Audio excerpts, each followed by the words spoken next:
Hello students and welcome back to channel Siraj Shaikh D. आज taxation का new lesson start करने जिसका नाम है इनकम फ्रॉम सैलरी। स्टार्ट करेंगे आज का क्लास।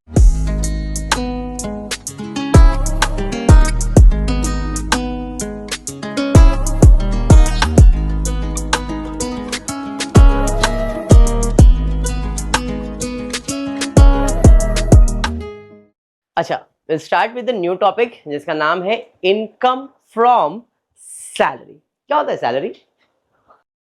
पगार। क्या बात है। तो इनकम फ्रॉम पगार है? इनकम फ्रॉम पगार नहीं ना, कुछ और रहेगा। क्या रहेगा बेटा, बोल। पगार में मिलता क्या है सर? पगार में पगार मिलता है ना, पैसा। और कुछ? और कुछ? बोनस। क्या बात है, वेरी गुड। दो चीज हो गया। फिर इंक्रीमेंट। क्या बात है, वेरी गुड यार। नए नए स्टूडेंट आंसर्स दे रहे हैं, वेरी गुड। ताली मत बजा बेटा, तेरा ताली तो अभी लेक्चर के बाद बजने वाला है, तू रुक खाली। हाँ, तीन चीज हो गया, सैलरी, बोनस, इंक्रीमेंट। और तुम्हारा बॉस बहुत दयालु है, अब बोलो क्या मिलेगा?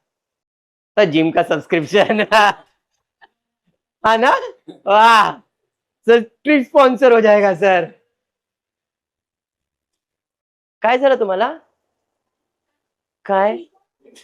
बाजूला बाजूला, हो तिथेच आहे। हाँ किंजल। और क्या मिल सकता है? बॉस बहुत दयालु है, बहुत ज्यादा ही दयालु है हमारा बॉस। तो पगार तो दे रहा है, इसने बोला सर बोनस भी दे रहा है, इंक्रीमेंट भी कर रहा है, जिम का सब्सक्रिप्शन भी दे रहा है, ट्रिप भी स्पॉन्सर कर रहा है। और क्या मिल सकता है पगार में? और क्या मिल सकता है? वर्कलोड। ये पगार थोड़ी, बेनिफिट थोड़ी है ये। अगर देखने जाओ तो ऐसे 75 चीजें मिल सकती है, 75 एंड अबाउ। प्लस अगर जॉब छोड़ दोगे तो भी बेनिफिट मिलते रहेगा, और ये सब पार्ट ऑफ सैलरी है। तो वही चीज हम इसमें पढ़ने वाले हैं इस एकेडमिक ईयर, असेसमेंट ईयर 2025-26 के लिए। इतना सब मिलता है पगार में, पता थोड़ी था। हम तो सिर्फ हर महीने जाते थे, बस 8,000 लेते थे, हो गया काम खत्म। सर 10,000 दे दो, सर 20,000, सर लाख रुपए दे दो, खाली सैलरी मिलता था। बट सिर्फ सैलरी नहीं होता है, सैलरीज के अंदर इतनी सारी चीजें बेनिफिट्स होती है।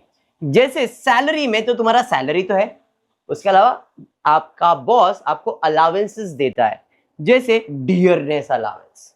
What is dearness allowance? तुम बॉस के बहुत करीब हो, ऐसा ना, कोई बॉस के एकदम करीब रहता है तो दूसरे जलते हैं, ये बॉस के पास बहुत पास पास रहता है। और दूसरे स्टाफ, हाँ मैंने क्या किया है, इसको ही सब मिल रहा है, मुझे क्यों नहीं मिल रहा है? खाने के लिए इसको ही बुलाता है, मेरे को बुलाता नहीं।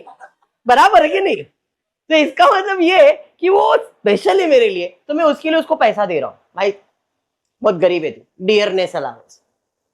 एंटरटेनमेंट अलाउंस, भाई किधर जाता नहीं है, झूठ भी बोलेगा तो भी इधर ही रहता है, ऐसा कभी गलती से बाइंदर भाग जाएगा, ऐसा कुछ भी नहीं है। तो इसका मतलब सीधा रास्ता ये है कि बॉस ने एंटरटेनमेंट, जा भाई आज घूम के आ जा, ले मेरे तरफ से पैसा, किसी के साथ घूम ले, किसी के साथ सियारा देख रहे, जो भी देखने का देख ले, सैयारा देख ले, अपने को क्या है, ये सब थोड़ी है।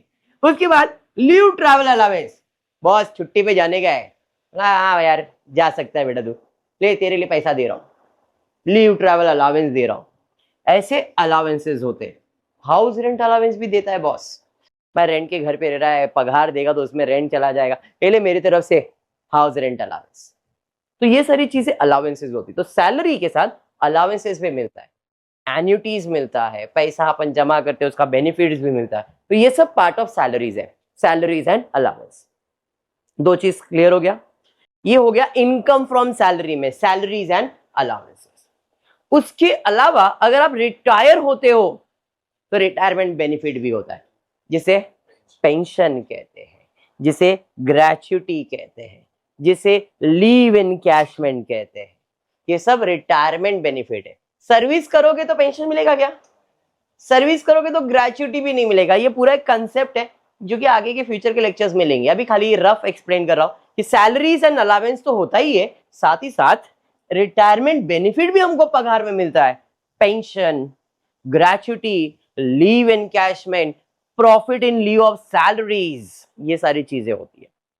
उसके अलावा सैलरीज हो गया, अलावेंस हो गया, रिटायरमेंट बेनिफिट हो गया, उसके अलावा परक्यूजिट्स होते हैं। क्या होते हैं? परक्यूजिट्स। क्या होते हैं? परक्यूजिट्स। अब ये परक्यूजिट क्या होता है? इट इज एन हाई फंडा लैंग्वेज। नॉर्मली अपने को ऐसा हिंदी भाषा में अपन कुछ ऐसा बोलते ना, ए क्या दे रहा है रे पगार में देना एक्स्ट्रा, हम लोग ऐसे ही बोलते हैं। लेकिन when you go to south Bombay side, ये साइड जाओगे ना, ए व्हाट्स माय परक्यूजिट्स, लैंग्वेज बदल दिया। पर्क्स यानी कि एक्स्ट्रा बेनिफिट, पर्क्स यानी कि एक्स्ट्रा बेनिफिट्स। आप हमको एक्स्ट्रा और क्या दोगे? तो अगर आपका बॉस आपको कोई परक्यूजिट देता है, जैसे कि रेंट फ्री अकोमोडेशन, बॉस बोला अरे किधर भाड़े के घर में रह रहा है, मेरा खुद का बंगला है, जा उधर जाके रहे, रेंट बिन भरने की जरूरत नहीं है, rent free accommodation, extra benefit, तेरा गैस बिल लाइट बिल सब मैं भर के दूंगा, तुमको टेंशन मत ले भाई। रेंट फ्री अकोमोडेशन में गैस रेंट वगैरह जो सब तुमको मैं पे करना हो, तो ये एक्स्ट्रा बेनिफिट हो गया, टैक्सेबल हो गया। कंसेशन इन रेंट दे दिया, payment of employ obligation, very important. ये तो है ना, ऐसा लगता है ना कि फॉर एग्जाम्पल जय मेरे इधर काम कर रहा, जय सर आप इतना सब करते बस हो गया, मतलब ठीक है एक काम कर, ये ले 10,000 रुपए। सर नहीं चाहिए, सर नहीं चाहिए, आप इतना करते बस। अरे ले ले सर, नहीं चाहिए, फिर भी मैं उसको दे रहा हूं, तो उसके लिए बेनिफिट है ना। और किसने दिया? बॉस ने दिया। Very important, very important, very important, income from salary में relation of boss and employ होना जरूरी है। अगर ये बेनिफिट कोई दूसरा दे रहा है तो इनकम ऑफ सैलरी नहीं है, बॉस और एम्प्लॉय होना जरूरी है। तो जो परक्यूजिट होते हैं ये दो टाइप के होते हैं। एक होता है टैक्सेबल, जिसपे गवर्नमेंट टैक्स लेगी, जैसे कि rent free accommodation, concession in rent, payment of employ obligation, premium of insurance of life of employ. तेरा इंश्योरेंस है, मैं करवा रहा हूं, मैं प्रीमियम भरूंगा, उसके लिए तो बेनिफिट ही है, तो ये भी टैक्सेबल में काउंट किया गया। फिर प्रिस्क्राइब एमिनिटीज, जैसे इंटरेस्ट फ्री लोन दे दिया, ट्रांसफर ऑफ मूवेबल एसेट दे दिया, गाड़ी दे दिया, भाई तू चला गाड़ी, मेरी गाड़ी तू चला, बिंदास चला, तेरे नाम पे करने का तेरे नाम पे कर देता हूं। समझ में आया? तो ये सब फ्री ऑफ कॉस्ट उसको बेनिफिट्स मिल रहा है, और ये सारी चीजें गवर्नमेंट के नजर में टैक्सेबल परक्यूजिट के अंडर आता है। समझा? बट कुछ परक्यूजिट होते हैं जो नॉन टैक्सेबल होता है चंचल। अब नॉन टैक्सेबल मतलब क्या होता है कि भाई कुछ मेरे बॉस ने मेरे लिए खर्चा किया है, बट गवर्नमेंट में तो नहीं किया, तो अच्छी बात है, लेकिन इसमें हम आपसे टैक्स लेंगे। इन शॉर्ट मेडिकल खर्चा, सिंपल भाषा में all your medical treatment is non taxable perquisite, perquisite not taxable at all. Medical treatment in employer hospital, मेरा खुद का हॉस्पिटल, ज्यादा ट्रीटमेंट करवा ले, तेरा पैसा बच जाएगा, जितना पैसा बच रहा तेरे लिए बेनिफिट है, और वो बेनिफिट है बट वो नॉन टैक्सेबल है। समझाइए? फिर है मेडिकल ट्रीटमेंट गवर्नमेंट या अप्रूवल हॉस्पिटल, कोई गवर्नमेंट हॉस्पिटल है, कोई अप्रूव्ड गवर्नमेंट हॉस्पिटल है, इनके ऊपर आप जाके कोई ट्रीटमेंट करवाते हो, आपका बॉस को बिल दिखाते हो, बॉस आपको पैसा दे देता है, नॉन टैक्सेबल है। फिर क्या है? Very important, premium on employ health insurance. ये क्या था और ये क्या है? दोनों में फर्क समझो। लाइफ इंश्योरेंस है, हेल्थ इंश्योरेंस है। लाइफ और हेल्थ, हेल्थ मेडिकल के अंदर आता है, इसलिए नॉन टैक्सेबल, और लाइफ टैक्सेबल में आता है। इसमें कंफ्यूजन क्रिएट नहीं होना चाहिए। समझे? लाइफ का टैक्सेबल है, हेल्थ का नॉन, मेडिकल ट्रीटमेंट में आ जाता है वो। फिर medical sorry premium on mediclaim insurance आ गया, मेडिकल ट्रीटमेंट, स्टे अब्रॉड, ये सब हमारे नॉन टैक्सेबल है। क्लियर है? तो अब government income from salary calculate कैसे करता है? आपको आपका बॉस इसमें से जो भी चीजें दे रहा है वो सब हम टोटल करेंगे, salary, allowances, perquisite, retirement benefit, जो भी है सब का टोटल करेंगे और उसे कहेंगे ग्रॉस टैक्सेबल सैलरीज। ठीक है? सारे ग्रॉस टैक्सेबल सैलरीज का टोटल करेंगे और फिर गवर्नमेंट को बोले, गवर्नमेंट मेरे बॉस ने मुझे इतना पगार दिया, जिसमें सैलरी भी था, अलावेंस भी था, परक्यूजिट भी था, रिटायरमेंट, सब का टोटल लिया, ग्रॉस निकाल लिया। तो गवर्नमेंट वेरी गुड, तूने मेरे को सब चीज सही सही बताया, तो मेरे तरफ से तेरे को एक्स्ट्रा बेनिफिट, तेरे को मैं डिडक्शन दूंगा। It will be deduction under section 16। ठीक है? अब ये डिडक्शन का मतलब क्या होता है? डिडक्शन का मतलब होता है कि गवर्नमेंट आपको क्या कहती है कि हम आपको एक्स्ट्रा बेनिफिट दे रहे हैं, क्योंकि आप सब चीजें सही बता रहे हो तो हमारी तरफ से एक लिमिट होता है जिसका हम डिडक्शन देते हैं, उसी को कहते हैं डिडक्शन अंडर सेक्शन 16। याद रखने का, फिल इन द ब्लैंक आता है। डिडक्शन अंडर सेक्शन 16 किस में आता है? इनकम फ्रॉम सैलरी में। सैलरी में एक ही डिडक्शन है under section 16, only one deduction. अभी डिडक्शन के तीन चीजें हैं, standard deduction, entertainment and profession. Under section 16 में कितने डिडक्शन है? तीन, standard deduction, entertainment and professional fees. अब इस स्टैंडर्ड डिडक्शन का मतलब होता है कि गवर्नमेंट ने एक लिमिट सेट कर दिया है कि आपका जो भी इनकम होगा उसमें से हम 50,000 रुपए का डिडक्शन देंगे आपको। स्टैंडर्ड कितना? 50,000। अगर आपका इनकम 50,000 है तो पूरा माफ, आपका इनकम 45 है तो 45 माफ होगा, 50 माफ नहीं होगा। इनकम से ज्यादा डिडक्शन कभी नहीं होता है, इनकम से ज्यादा डिडक्शन कभी नहीं होगा। इनकम 45, डिडक्शन 50, नहीं, डिडक्शन भी 45। इनकम 60,000 है तो डिडक्शन मैक्सिमम कितना होगा? 50,000 का ही, इससे ज्यादा डिडक्शन पॉसिबल नहीं है। डिफरेंस समझ में क्या बोला मैंने? तो जो भी आपका इनकम आया रहेगा, जो भी ग्रॉस रहेगा, उसके अंदर स्टैंडर्ड डिडक्शन कितना मिलेगा? 50,000 रुपए का। ये बाय डिफॉल्ट हर सम में कंपलसरी है।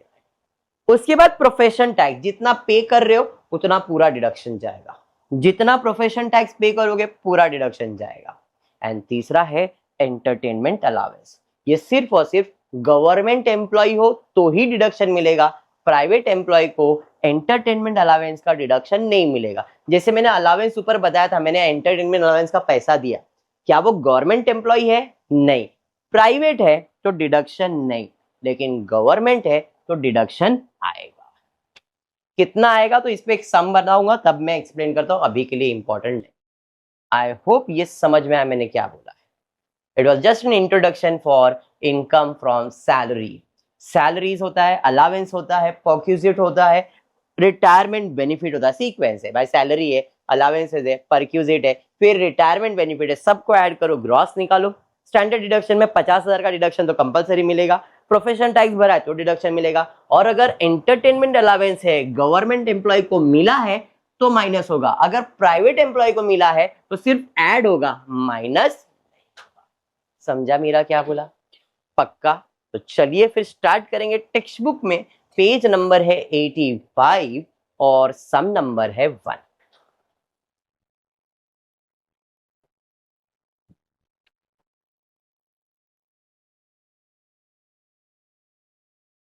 क्वेश्चन समझ लेते पहले। जय भारती, ध्यान दे बेटा। Mister see who is currently employed with JSM limited, मतलब ये प्राइवेट कंपनी लग रहा है, उधर काम करने वाला mister C furnish the following information by details of monthly salary for the year ended 31 March 2024 to be very clear, previous year. आपका प्रीवियस ईयर कभी चालू होता है? अप्रैल 2024 में, और खत्म कभी होगा? 31 मार्च 2025। आपको सिर्फ और सिर्फ हमेशा याद रखना है, इस साल में जितना भी इनकम है वो लेना है, अप्रैल 2024 से लेके 2025। अभी मैंने आपके पहले इसके पहले 2 टॉपिक करवाया, रेसिडेंशियल स्टेटस, उसमें क्या बताया था 2024-25 में इंडिया में है क्या नहीं है। अगर इंडिया में है तो उसने ये इनकम कमाया रहेगा, चाहे वो सैलरी से हो चाहे वो कोई भी सोर्स से हो।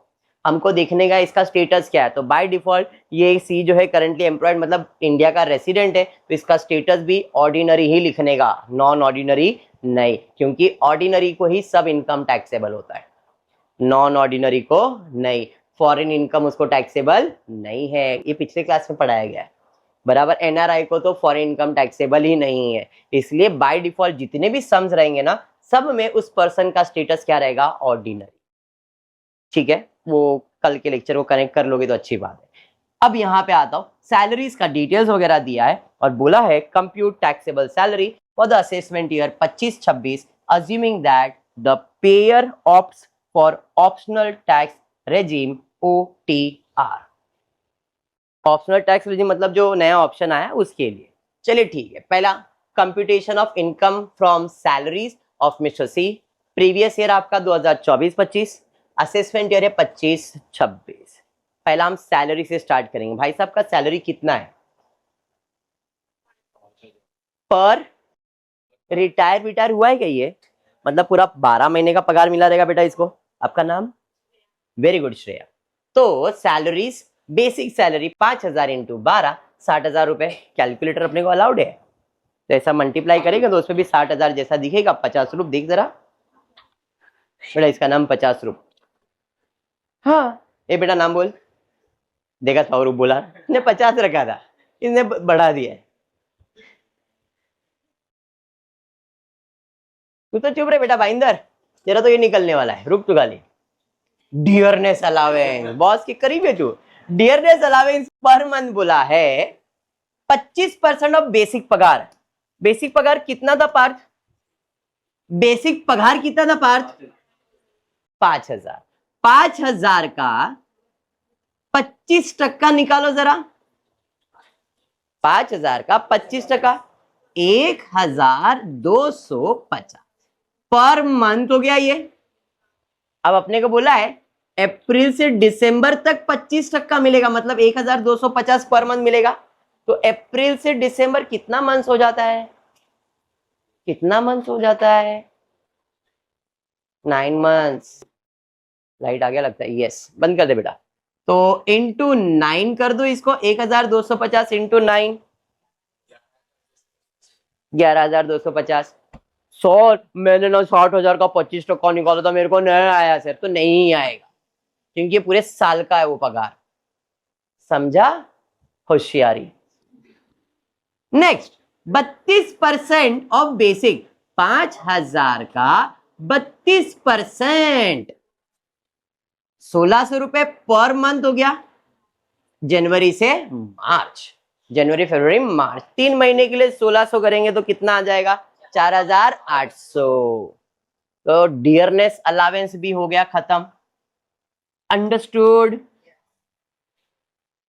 उसके बाद profession tax deducted per month.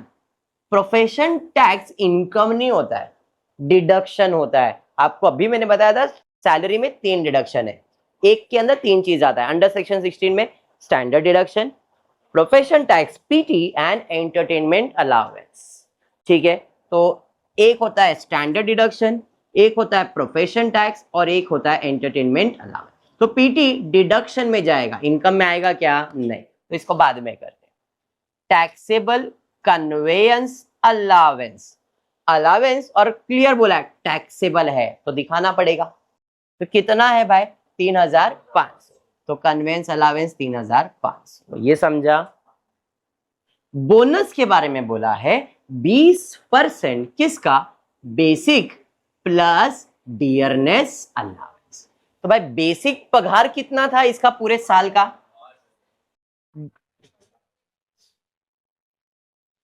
Dearness allowance कितना था पूरे साल का? पूरे साल का। इसका कितना परसेंट मिलेगा बोनस? समझ में आया? तो 76,050 का कितना परसेंट निकालूंगा? 20%।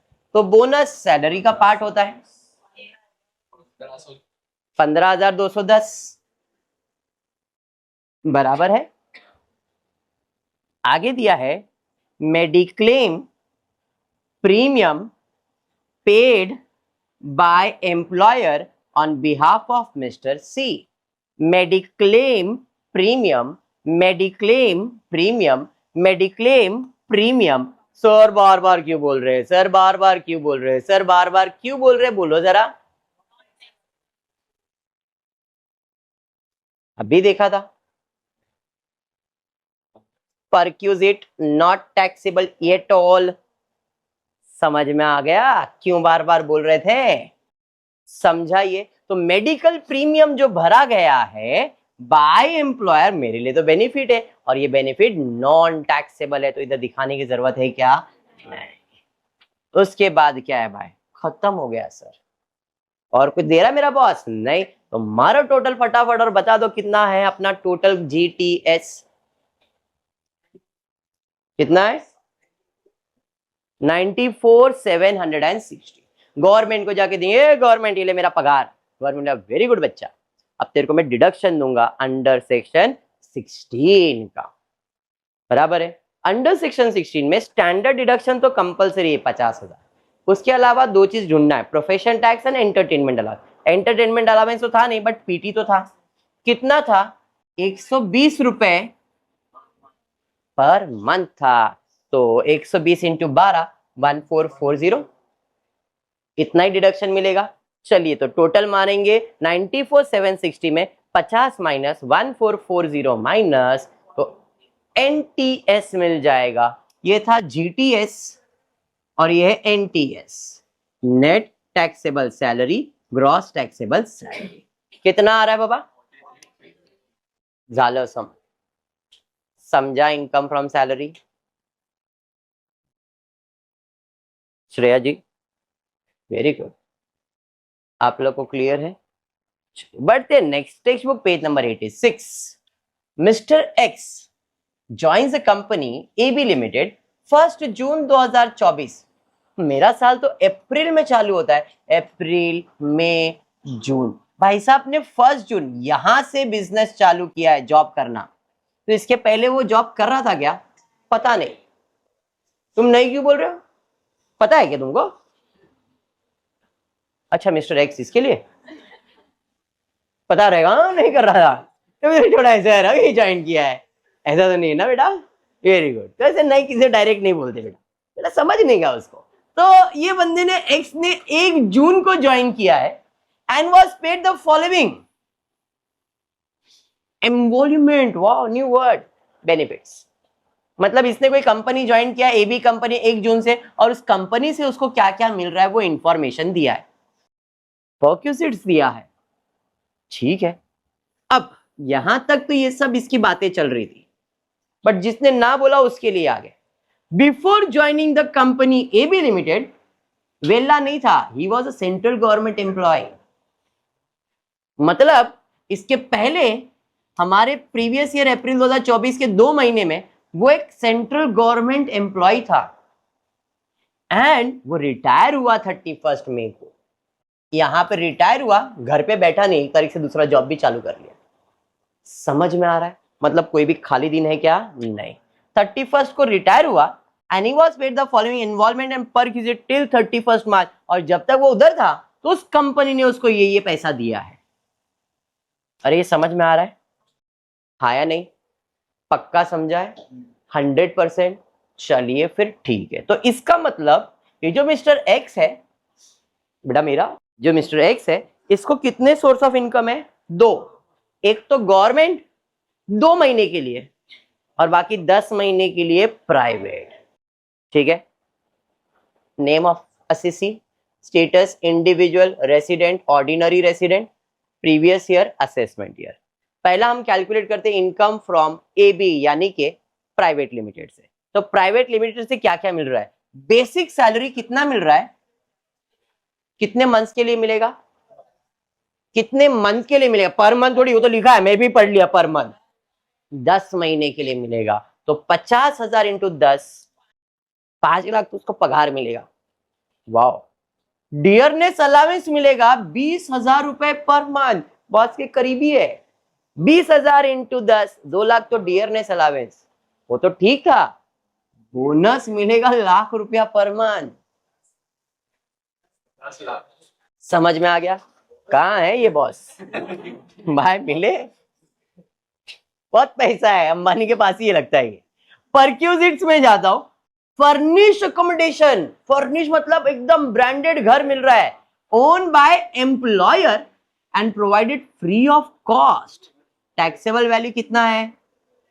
आपको बताया था मैंने, मेडिकल के अलावा सब चीजें टैक्सेबल होता है, तो ये मेरे लिए टैक्सेबल परक्यूज है। रेंट फ्री अकोमोडेशन पूरा का पूरा टैक्सेबल है।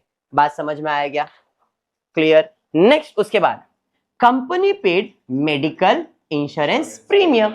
अभी मेडिकल इंश्योरेंस प्रीमियम के बारे में डिस्कशन किया था। मेडिकल हेल्थ एग्जाम्प्ट है, तो 15,000 एग्जाम्प्ट रहेगा। लिखने की जरूरत है क्या? नहीं। लिखोगे तो एग्जाम करके दिखा देने का बस, और कुछ है क्या?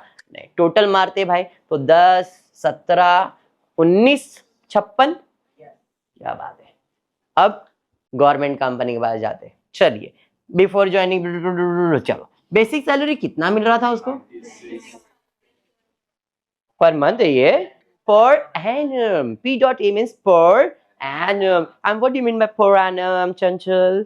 पूरे साल का. P dot A means पूरे साल का. P dot M मतलब पर महीने का. ठीक है, तो पूरे साल का 96, तो एक महीने का कितना, उसके लिए हम लोग क्या करेंगे किंजल, 96,000 डिवाइडेड बाय 12 करेंगे बेटा. तो उसको पर मंथ पगार कितना मिल रहा था, गवर्नमेंट में 8,000, इधर देख 50,000, फर्क छोड़ेगा ही ना, बराबर है. तो अब उसका बेसिक सैलरी कितना है, 8,000.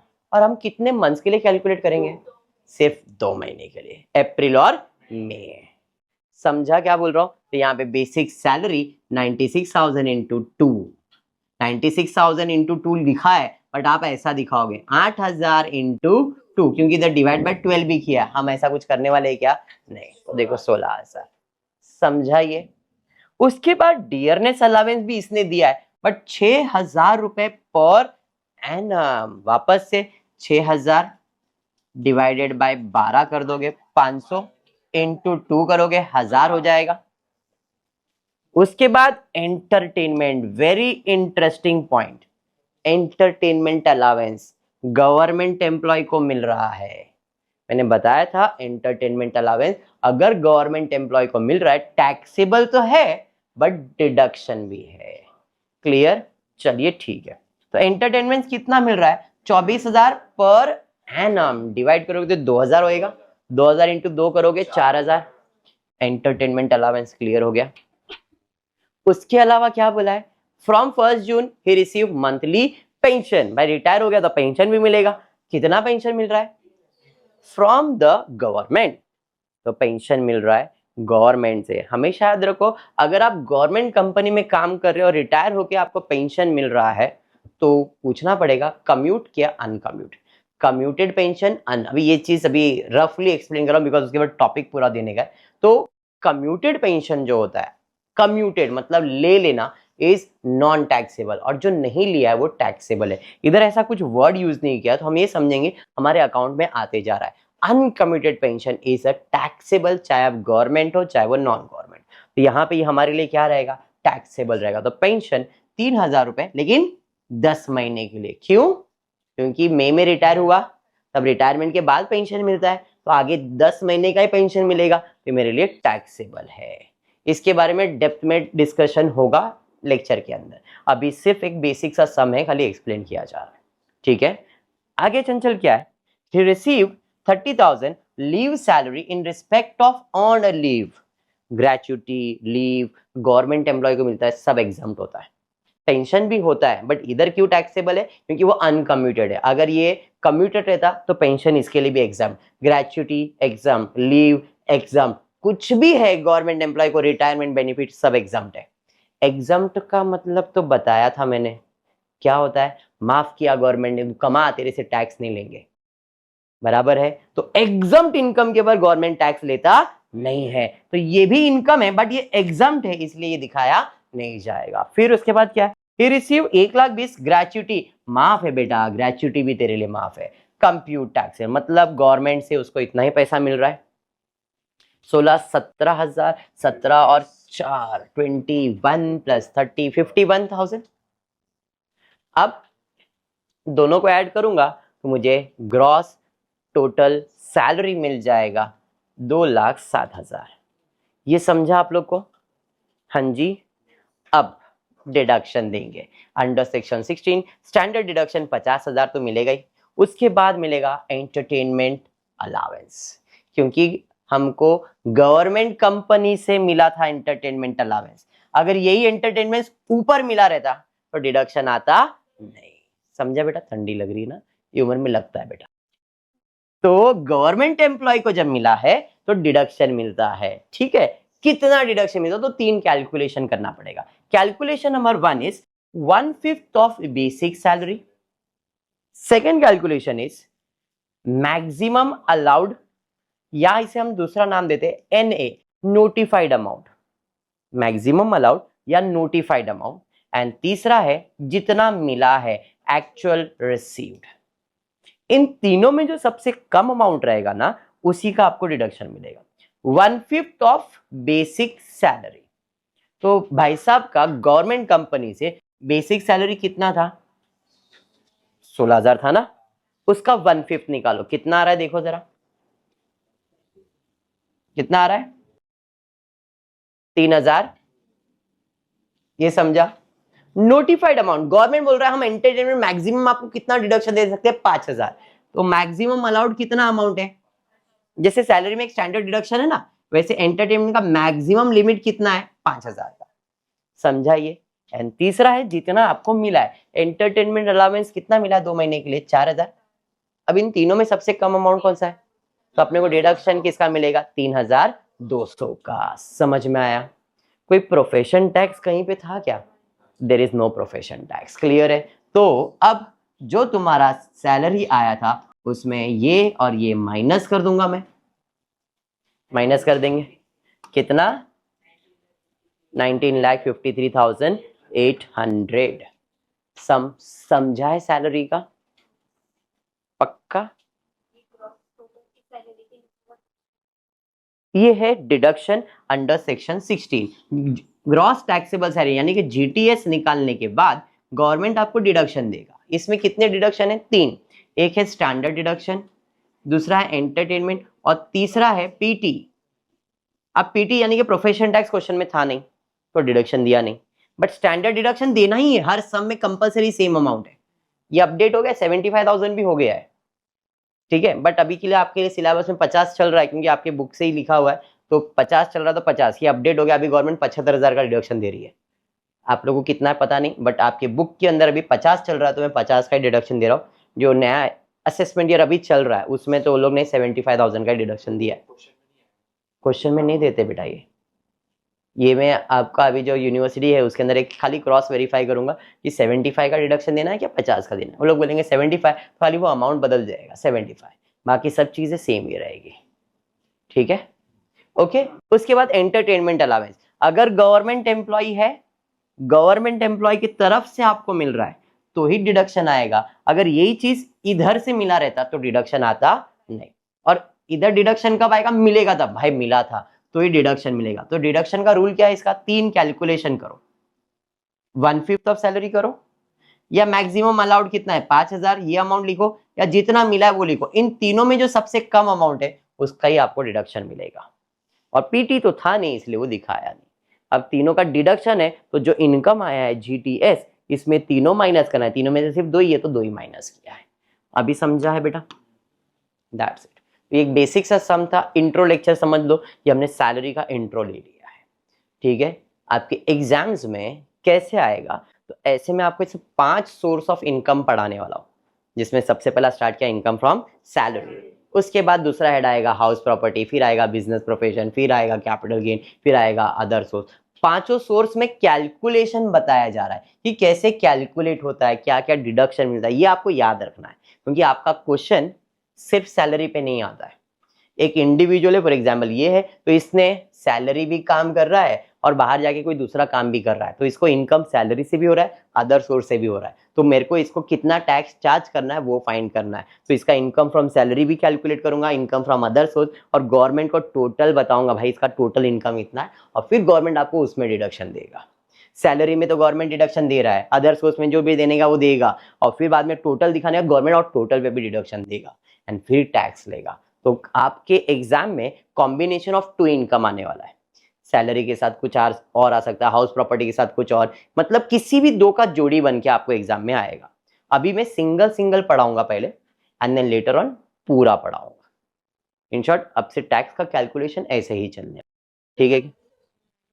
यस, आपके एग्जाम्स में ऐसे ही आने वाले, ठीक है क्या? तो आज के क्लास में इतना ही करते हैं। होपफुली वीडियो पसंद आया तो प्लीज वीडियो को लाइक कर देना, फ्रेंड्स ग्रुप में शेयर करना, चैनल को सब्सक्राइब करना। Thank you for watching the video.